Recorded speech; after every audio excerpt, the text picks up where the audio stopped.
Hi friends, good evening, and this is Shilpa Srinivas. I'm going to talk about, curiosity is the key to learning. It's a very interesting topic, especially for the young learners and, who are going to take forward the future generation towards unimaginable heights.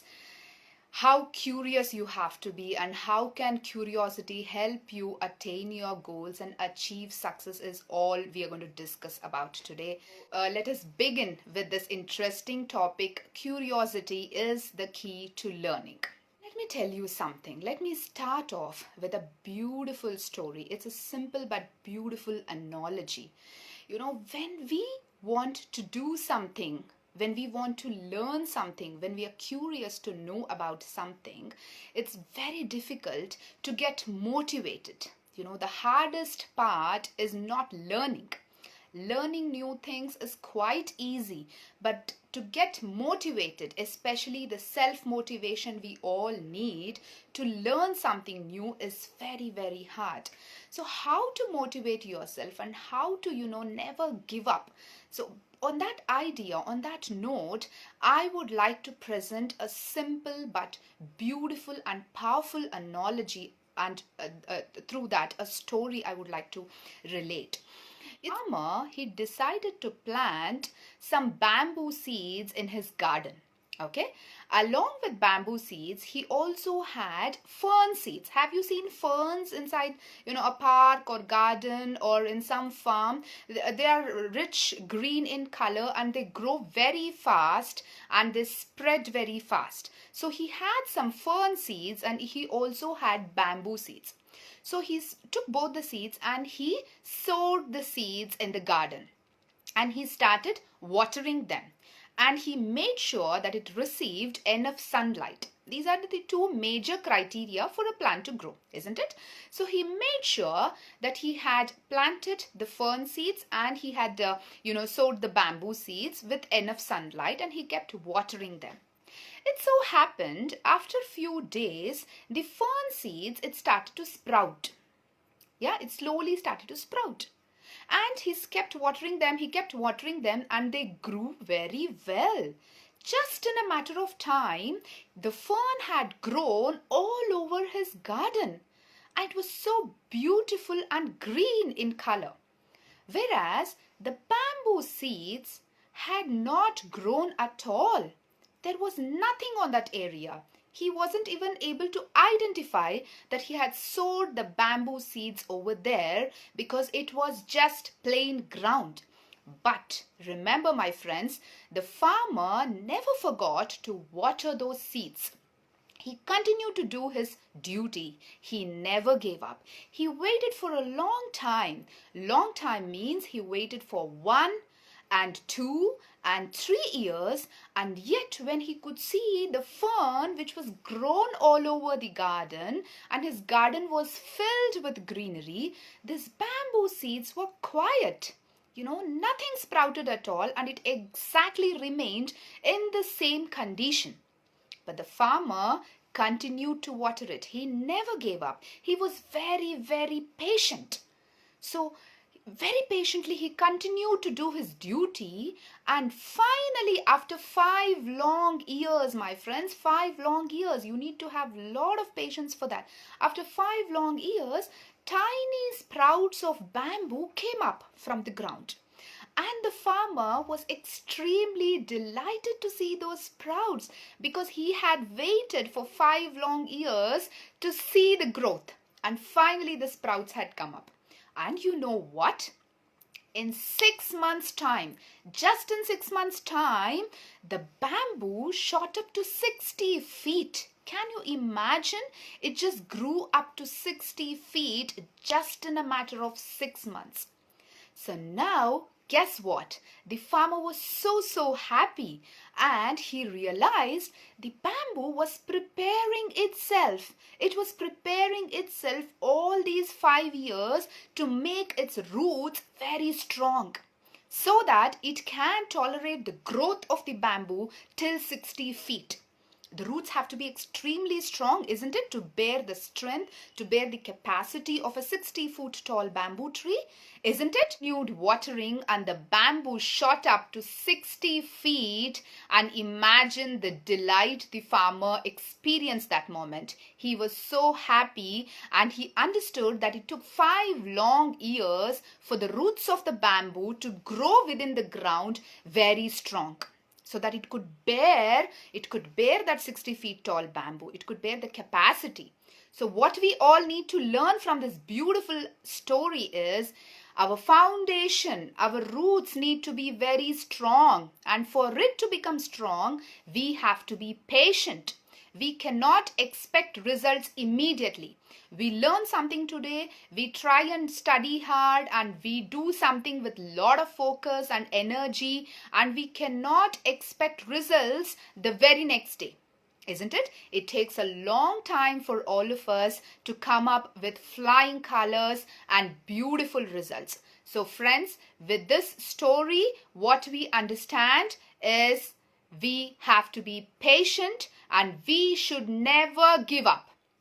We should never ever give up. That was the beautiful analogy which we learnt about from the bamboo tree. Yeah, we should never give up. We should continue our perseverance in achieving our goal, and we should never give up. The never give up attitude in our reaching our goal, and we should be very patient in achieving it, isn't it? So these are two things which we have to learn from nature. There are things around us, so many beautiful things, but we should make sure that we observe and we understand from all these things. All right. So starting on that note, let us get into the idea of curiosity. What is curiosity? We all have come across this word, and we all are curious to know what is it that ma'am is going to speak about curiosity today.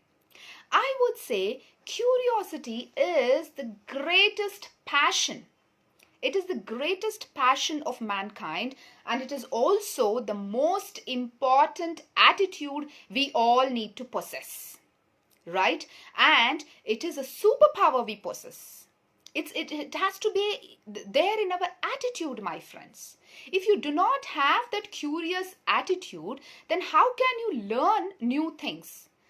Only when you start questioning about how this is going to happen, or why should I understand about this, or what if it does not happen like this, the questions should arise in your mind, and that is when the curiosity factor will tick on. You will trigger your curiosity. For example, let me just give you a few examples which will trigger your curiosity. Now, talking about a few examples. Have you all seen an egg? Yeah, we all have seen an egg, isn't it? Now, how do we break the egg? We just take an egg and we break it right in the center, and it breaks vertically, right? For example, you try to break the egg horizontally. Have you ever tried breaking the egg, pulling it horizontally and breaking it? Have you done that?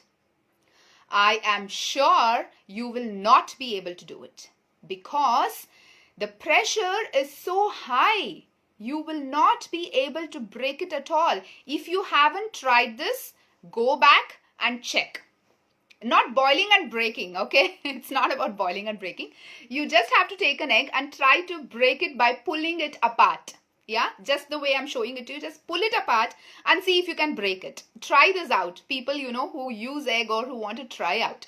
I am sure it will not be possible, because the pressure is such. It's highly difficult. But whereas if you break the egg vertically, just a small tap and it breaks. So understand the physics behind it. How is it going to happen? Small examples. For example, we all have moles, matcha, putta matcha, or any matcha, you understand, right? Moles, right?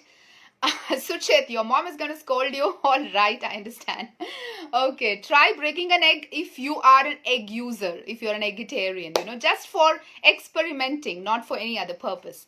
All right. So, now coming back to the mole, we all have moles. We have black moles or white moles, right? So, how are we going to analyze, like some people I've heard saying it is lucky to have a mole on your chin, or it's lucky to have a mole on your right hand, and things like that. That's not actually true. Have you ever analyzed about how do you get a mole all of a sudden? It might not be there, from your birth. There are certain birthmarks, birth moles also, but there are certain moles which develops over a period of time. Yeah. So how does it happen? It is as simple as that. There is a pigment in our skin called melanin. Have you all heard of melanin? Yeah. When this particular pigment, when it, the pigmentation increases, it is high in one particular spot, then a mole is formed. All right, a black mole is formed because at that particular spot, the melanin content is high. That pigment formation is high. Whereas certain places you also get a white mole. Yeah, a white mole where the melanin production has stopped or it has come down, in an enormous way. It has come down. So that is where you have a white mole.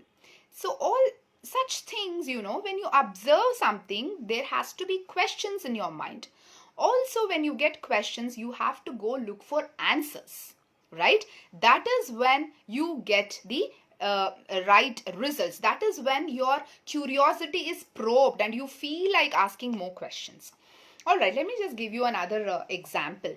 We all yawn, right? Yawn, we just open our mouth and, we feel sleepy and we feel lazy. Like before going to bed, we all start yawning. Have you ever thought, like, why do we yawn? Endukala chestamu evraina? Have you thought about it? Yeah, it's because our brain sends a message.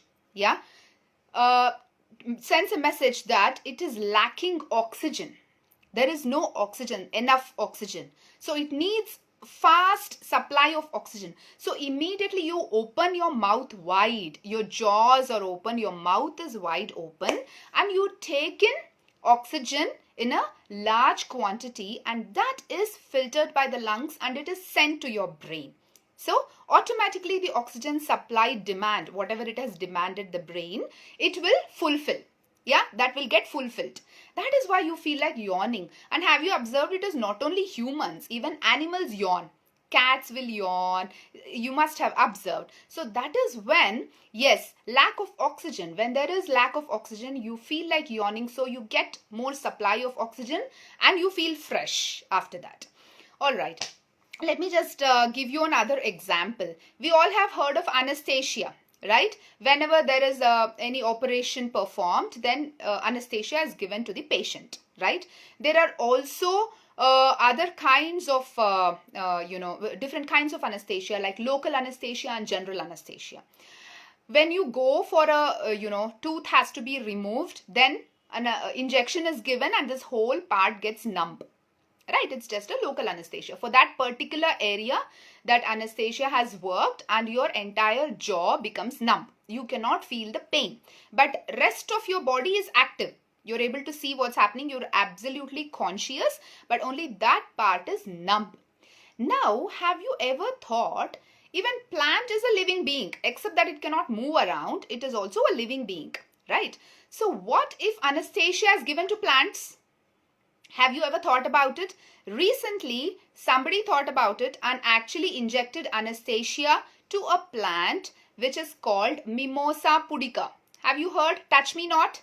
The minute you touch, it will close. Yeah, it will close its leaves.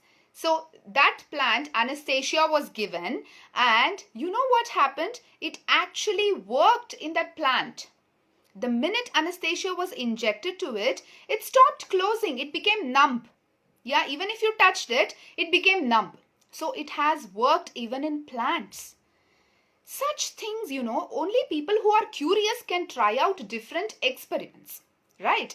And have you noticed one more very common examples? Friends, why am I giving you so many day-to-day examples is how you can trigger your curiosity by day-to-day experiences in your personal life. When you look around, yes, touch me not situation during corona, all right. Yeah, this touch me not plant is what I was referring to. Now, coming back to our topic, like, have you heard of the reflex action?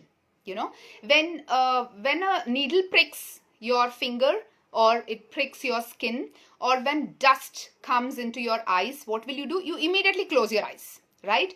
When you are pricked by a needle, you immediately withdraw your hand. Or when you touch a hot iron box, what do? Will you wait? Let me see how hot it is. You know, till the brain gives you the message, will you keep holding your hand with your hot iron box? You will immediately withdraw your hand, isn't it? How does that happen? You know, there is not enough time for the message to be passed on to your brain and the brain to give you back the message, take back your hand. By then, you know, your half of your finger would have got burnt, isn't it? So it's a reflex action. You do that immediately, impulsively, spontaneously, because the messages do not go till the brain. It just reaches your spinal cord, and immediately spinal cord, the nerves in the spinal cord will send you the message. Come back, come on, withdraw your hand. So these are certain things, you know, when you have questions, you will get answers. But you will have to ask questions with the right set of people who are experts in that. You have to ask your teachers in that particular subject, isn't it? Also, coming to a math example, we all know of tables, right? That is one big headache. On many people think, you know, they are scared of mathematics, or they feel that fear when they hear about the word mathematics. But when you make it fun and enjoyable, it really works. Now let me tell you a fun activity in mathematics. It can be applied across all classes. We all have heard of tables. Yeah. For example, let us take a table of 9. 9 ones are, 9 twos are. Now, how are we going to do it like a fun activity? Okay. Open your hands. All of you, just open your hands and keep it right in front of you. Okay. Now, when you do it like this, yes, we all know we have 10 fingers, isn't it? So, it's 1, 2, 3, 4, 5, 6, 7, 8, 9, 10. Okay. 10 fingers. Now, we are going to learn the tables of 9 using our fingers. Okay. Now, how are we going to start? 9 twos are, for example. Yeah, 9 ones are 9. What is 9 twos are? We have 10 fingers. Now, we want 9 twos are. What is 9 into 2 equal to? Now, close your second finger because you want the answer for 9 twos are. 9 into 2 equals. So, close your second finger. Now, when you have closed your second finger, to your left side, don't get confused by looking at my image because it's a, you know, mirror image. You'll be seeing the opposite sides. Now, look at your hands and you look towards the left side of the closed finger. You just have one finger. Okay, write down 1. And towards your right side, you have 8 fingers. 1, 2, 3, 4, 5, 6, 7, 8. Right? So 1 and 8. 9 twos are becomes 18. Right? Now let us go ahead and find out how much is 9 fours are. Yeah? 9 fours are. Now towards the left side of the folded finger we have 3, and towards the right side we have 1, 2, 3, 4, 5, 6. So we have 3 and 6. 9 fours are 36. Yeah, it gets simple. You can apply this actually to other tables as well. You know, when I get time, I can conduct classes on that. How to make fun activities out of mathematics, and you get to enjoy the subject so much that even people who do not like mathematics will start loving it. It's just that you should know the beauty of a subject. And to understand the beauty, you have to develop curiosity. That is when you will have that, intensity and the beauty of learning any subject. And we also adopt this methodology in teaching the young generation students of integrated mechanism, integrated teaching. What do you mean by integrated? We take any particular object and we try to teach all the subjects through this one object. Let me just give you a classic example. Okay. For example, we have an apple. You all have seen an apple? A for apple. We have been learning it right from our nursery days, right? And again, when I say A for apple, it's absolutely wrong. It's not A for apple, it's A for apple, because the sound of the alphabet A is A, right? So in English, it's a little tricky. We learn the alphabets, but we use the sounds, right? We haven't learned the sounds. So nowadays, they have started teaching phonetics in the nursery class, and it gets easy for those people to learn English. Whereas we all have learned alphabets, but we have been using sounds. So English seems difficult. English seems tricky. English seems funny. You know, ma'am, you say CUT cut and you say PUT put. How does it work and how does it happen? Such things come to your mind, silly doubts. But if you learn the phonics, if you learn the sounds of the alphabets, it becomes easy. So coming back to our point, A for apple or A for apple. Now, when you take apple, now we all know, we can learn English out of it. Apple is dash in color. It is red in color. You can learn the spelling and you can say it's round in shape. Yeah. Or you can start describing the apple and you can enhance your language skills. Okay. Now, when it comes to the science part of it, you want to learn science through it.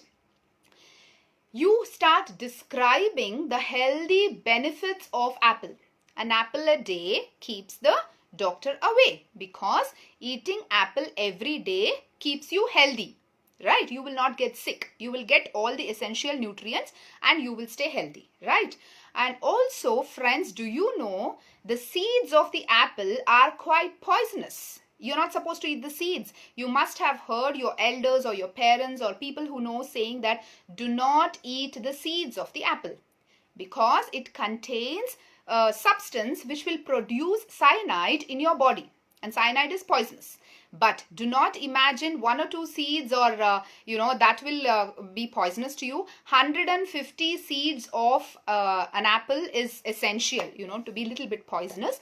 So that's all right. Even if you have had 1 or 2 seeds, that's absolutely okay. But you must be knowing about all these facts. It contains a substance which produces cyanide in the human body. That is why apple seeds are dangerous. They are poisonous. You're not supposed to consume them. But apple as such is very healthy. So that is the science part of it. Let us come to mathematics. You cut an apple and you make 4 pieces out of it. There are 4 equal halves. So you try and learn fractions and decimals, right? 1 piece of apple is 1/4 part of it, right? It is only 0.25% or 25% of the whole fraction, of the whole part of the apple. So you start learning your fractions and decimals at an elementary level. Also, you can learn the geography of where apple is grown. Apple is generally grown during winter season in cold places. In India, generally in Jammu and Kashmir and Himachal Pradesh, apple is grown. So wherein you learn the social studies part of it, the geography part of it. So one apple, you can start learning various subjects. I'm just giving you a very elementary example. You can start taking many such examples and see how much you can learn out of one object. Yeah, and how you can link various things. For example, if you're very much interested in sports, you can learn a lot of geography from it. You can start analyzing, each cricketer or each football player, from which part he is. And you can understand where this part, to which country, to which continent it belongs to. So you can widen your knowledge. You can make it interesting. So curiosity is all about feeling your interest. Yeah, you are interested in something, in a particular subject. So you get curious about it, isn't it? So I'm just giving you a few examples in day-to-day life where your curiosity can be enhanced, and therein your intellect, your intelligence can be upgraded, can be enhanced.